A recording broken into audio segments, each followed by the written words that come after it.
第一個項目咧就係叫用醫管，佢係一個僱傭中心用嘅系統，係要嚟做外傭中介嘅配對啦，同埋合約嘅管理嘅。係啦，咁呢個圖咧就係顯示出一個外傭中介咧，佢應該個流程係點樣？第一就係有工人啦，跟住有僱主嘅要求啦，跟住佢進行配對啦，跟住安排面試，跟住制定合約。到合約完嘅時候就會做呢個終止合約個工序。好啦，咁呢個畫面咧就係顯示，譬如有工人嚟嘅時候咧，就係會作出一啲詳細記錄嘅。咁例如有佢擅長啲做啲咩工作啊，怕唔怕貓，怕唔怕狗啊，或者有啲屋企嘅狀況啊，等等等等。跟住咧，基於嗰個資料咧，就會可以自動生成一個咁專業同埋完整嘅報告。咁大家可以試想下，如果要用 WinWord 或者係 Excel 慢慢砌呢個報告，係要花幾多時間同埋幾唔穩陣呢？而客戶見到呢一種報告，係咪覺得個信心會大好多呢？好啦，咁啊有咗呢個基本要求之後咧，跟住就睇下僱主嘅需求啦。僱主嘅需求亦都係各個僱主係唔同嘅。咁有啲係需要係老人家啦，有啲係小朋友啦，有啲主要係照顧貓狗。咁所以就要係有系統地記錄佢哋個需求啦，跟住就可以進行下一步配對功能啦。呢個就係配對嘅畫面啦。咁大家未必可能睇得清楚，但喺呢個左邊咧，其實係僱主嘅要求。喺呢個右上角咧，就係適合呢啲要求，可能可以返工嘅外傭姐姐。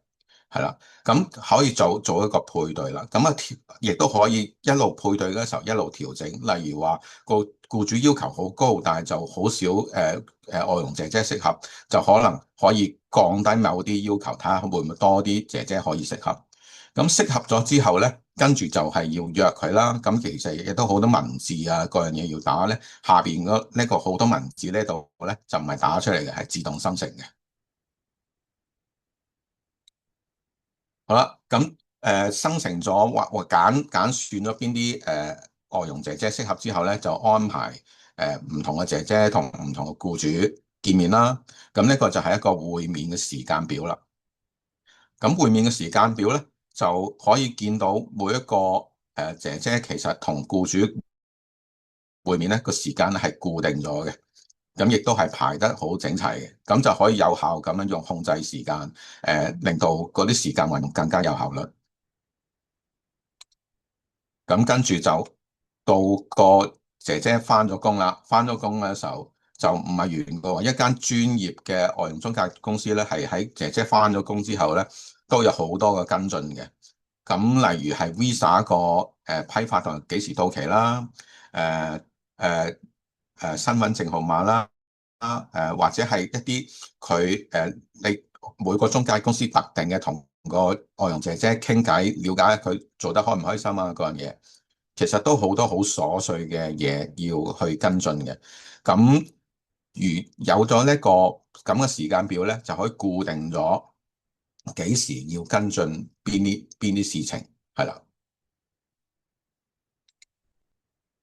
咁同埋就基本個收款記錄啦，咁我哋支付分期付款啦，同埋亦都可以收訂金啦，同埋亦都一個完整專業嘅收據嚇，唔係淨係寫收咗幾多錢，係每一個細項啊講得清清楚楚嘅。跟住請假信亦都可以自動生成啦。政府嘅文件啦，呢個都花好多時間，咁都可以自動喺個數據庫自動生成出嚟。解約嘅時候個安排啊，個文件啦，解約信咁等等啦，係啦。咁嗱，頭先我講咗一段時間啦，咁但係咧今時今日咧都想提醒大家咧，今時今日唔好淨係齋信講喎，可以係假嘅喎，頭先嗰啲嘢可以係純粹係概念圖嘅喎。咁所以咧好重要嘅一樣嘢，我哋就係睇真相噶啦。咁所以嚟緊咧，我就交俾阿 Oscar 會示範一下外傭中介呢個系統究竟係點個樣啊？佢喐起上嚟順唔順暢啊？等等等等，咁就係 Oscar，請準備 share screen 啦，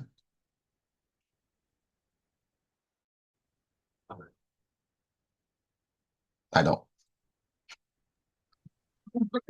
喂喂喂，聽唔聽到？係，好，大家好，我係 Oscar 啦。咁我就依家就對呢個容易管理系統做翻個少少嘅 demo 啦。咁一 login 入嚟啦，我哋第一個畫面就睇到一個叫 Reminder 嘅版面啦。咁呢個版面功能咧，就係咧，當同事每日一 login 咧，佢就會做翻某啲提示嘅。即係譬如第一個就係講緊每日嘅 interview 有啲咩 interview 要做啦，就顯示翻僱主同埋工人啦。跟住後面就有啲譬如係簽證啊同埋 passport 啊嘅到期日期啦，就係講緊7日之內會到期嘅。咁同事見到就會盡快處理咗佢啦，處理完咧佢先會消失嘅。咁之後啦，因為呢個係僱傭公司系統啦，咁工人資料係非常之重要嘅。咁我哋可以睇一睇啦。好，咁喺左手邊啦，就係講緊工人嘅一啲個人資料同埋家庭狀況啦，即係譬如歲數啊、婚姻狀況啊咁樣啦。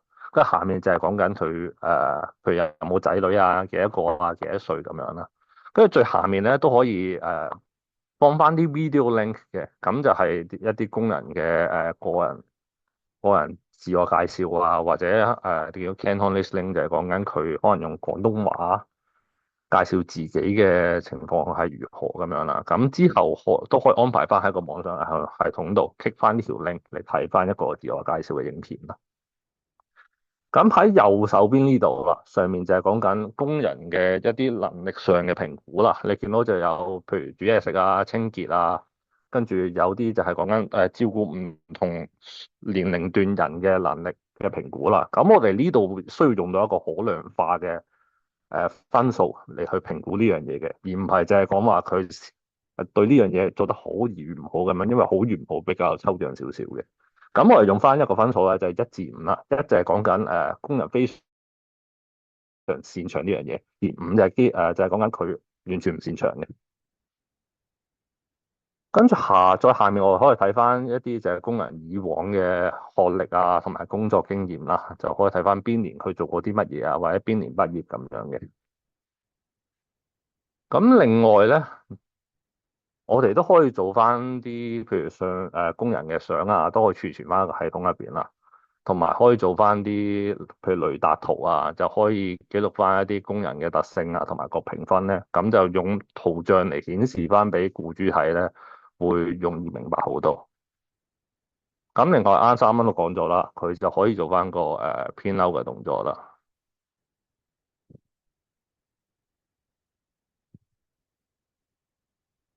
就可以編翻一份咁嘅文件出嚟嘅，就可以方便僱主睇翻咯。咁呢份文件咧，除咗就咁睇啦，可以編之外啦，佢仲可以 export 翻唔同嘅 format 嘅，譬如 PDF 啦、Word 檔啦、Excel 檔啦呢啲，同埋甚至圖片啦，咁都方便俾公司 send 翻用唔同途徑 send 翻俾僱主睇嘅。咁工人完咗之後啦，我哋就可以開始就當一個工人嘅流程啦。首先啊，就係僱主上唔好意思啊，撳錯版面啦。首先就係僱主上到嚟中心啦，就話想請工人啦。咁第一步我哋要記錄翻啲僱主嘅資料啦。咁其實好簡單，就要記錄翻譬如僱主嘅聯絡方式啊，同埋屋企嘅狀況啊，譬如有幾多個大人啦，有冇小朋友啦，同埋有冇老人家咁樣啦。咁幾月錄完呢簡單嘅資料之後，就可以開始開翻個僱主嘅要求啦。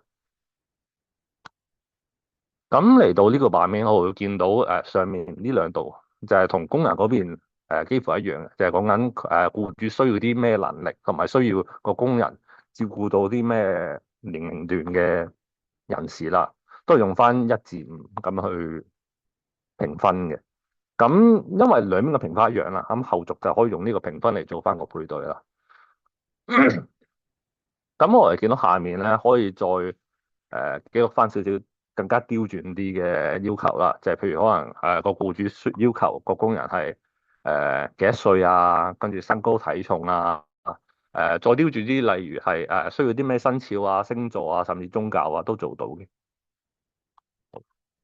跟住當我哋記錄完之後咧，我可以做翻個配對啦。咁喺左手邊就係講緊啱啱要求嘅條件啦。跟住我哋可以揀翻我哋要翻邊啲批次嘅工人，refresh 翻就會出翻符合條件嘅工人啦。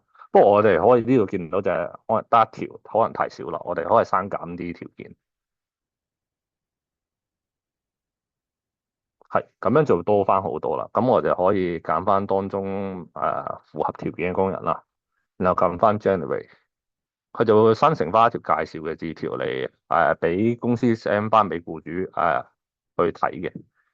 然後當僱主睇完啦，覺得對某幾個工人有興趣啦，佢就安排翻一個會面啦，就去 available list 呢度。咁呢度每一條就係講緊一個可以選擇嘅工人啦，然後後面就係講緊呢個工人嚟緊有啲咩 interview 要排隊啦。咁因為可能一個工人唔止一個僱主想見嘅，咁都要排隊嘅。咁譬如我排一個第三個落去啦，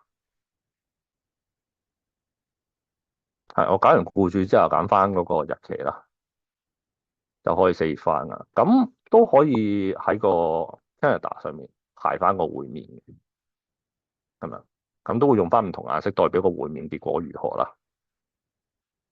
咁當個工人同埋僱主見完啦，咁大家都滿意，想整個新合約啦，咁我哋就要去到一個叫做 Employment Record 嘅版面啦。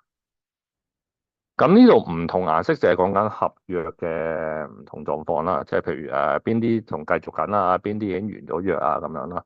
咁入邊咧佢會記錄翻唔同嘅重要資料啦，即係譬如喺香港嘅身份證 number 啊、passport number 係啲乜嘢啊，跟住仲會可以預約翻後續嘅跟進日期啊咁樣。跟住除咗記錄呢啲資料之外咧，後面仲有啲譬如付款記錄啊。可以分次付款啦，可以落訂金啊，跟住然後記錄完之後咧，可以編翻出嚟啊，就將收據俾翻僱主嘅。跟住就有請假功能啦，就 mark 翻請假幾時到幾時啊，咩原因啊，然後可以編翻一張請假信出嚟。跟住去到最尾啦，當個合約就快完嗰陣啦，就要做翻個合約終止嘅步驟啦。咁就要填翻，譬如幾時終止啊，跟住完約嗰陣嘅薪金計算啊嘅項目啊咁樣啦。當填完之後咧就好簡單，撳翻三粒掣啫。第一粒就係講緊完約嘅通知書啦，第二份就係俾入境處嘅一份文件啦。你見到呢啲一格一格呢啲文字已經自動幫你 fill 咗去噶啦。